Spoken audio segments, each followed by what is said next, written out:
What about blowjobs? What? Yes, do it.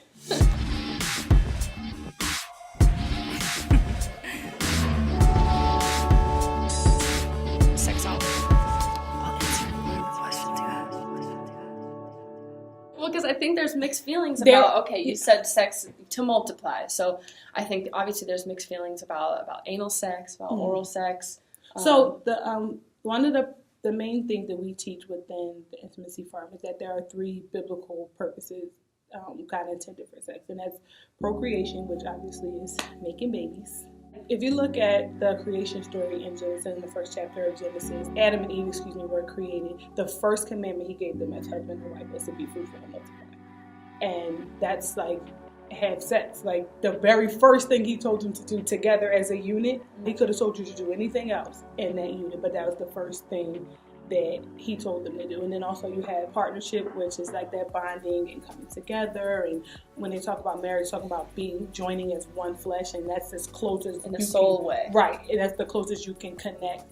And Proverbs, where it says, "Rejoice in the wife of your youth. May her breast satisfy you always. May you ever be intoxicated with her love." And when you think about the word intoxication, like that's more than just multiply. And right, and that's more than just that run of the mill, okay, 3 pumps, roll to the left, get off. Like, it's like like overcome. You know that one. Right, exactly. Like, it's like just like God is like coming like downright be erotic. So he's saying like, I mean, this may not be politically correct, but not boots. Get busy. Do it. Like, she said so. Yes. And I mean, and I'm saying it because God said it, so I'm going to say it.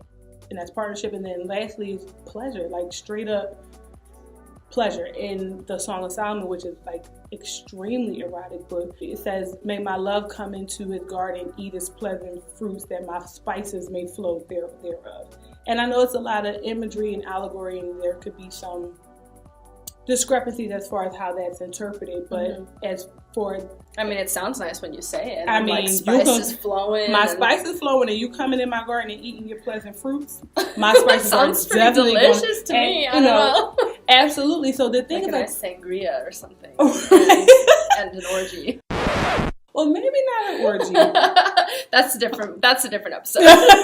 As you are husband and wife, you've decided that this is a thing that we would like to do that is pleasurable for both of us. It does not bring shame to either one of us. Because if the thing is, if it's sin to you, then it's sin. But something to have to talk about. Right, something to talk about. If it brings shame or if it brings anguish, then absolutely don't do it. And then don't try to use the scripture to say, oh, you have to do this thing, because that's not the purpose of it. But the thing is, like, we want to come against people who are bound sexually unnecessarily because of some rehearsed script or some narrative that they were told that was based on scripture that was erroneous. So we really want to just, speak and get that. So if oral sex, whether it's you giving him oral sex or him giving you oral sex, if that's a go and kind of then go for it by all means. So not everyone has been able to come to terms with themselves and their sexuality and their faith like you have. So do you have any resources for other people listening out there who might be struggling with that? Or maybe, if you want people to be able to get in touch with you? I mean, you absolutely, I'm on Instagram, I'm Brittany Brodus on Instagram, Broaddus. On Facebook, I'm Brittany Mitchell. Haven't quite changed my last name. Mitchell. She's mad at him today. Right. Mitchell is my married name. And I absolutely would love to connect with you. We can talk. We can review scripture if you will. But overall, like even if you don't reach out to me, really sit down. If you're a part of a congregation, really speak with your pastor, speak with your small group leader or whoever it is that you are close to in that ministry, and really be honest. Like the best advice I could give right now, particularly for someone who's really just starting out trying to do the thing, is just speak up. Like, don't no longer hold it in or feel like you're somehow wrong or bad for having these feelings, because horniness, just to be frank, is a natural biological reaction, and you cannot control natural biological reactions. The only thing that you can control is what you do when you experience and how you navigate that. So be real with yourself. speak up with regards to who you're connected to within your congregation, and really just be real with God. Like, it's no problem saying, listen, God, I'm very horny right now.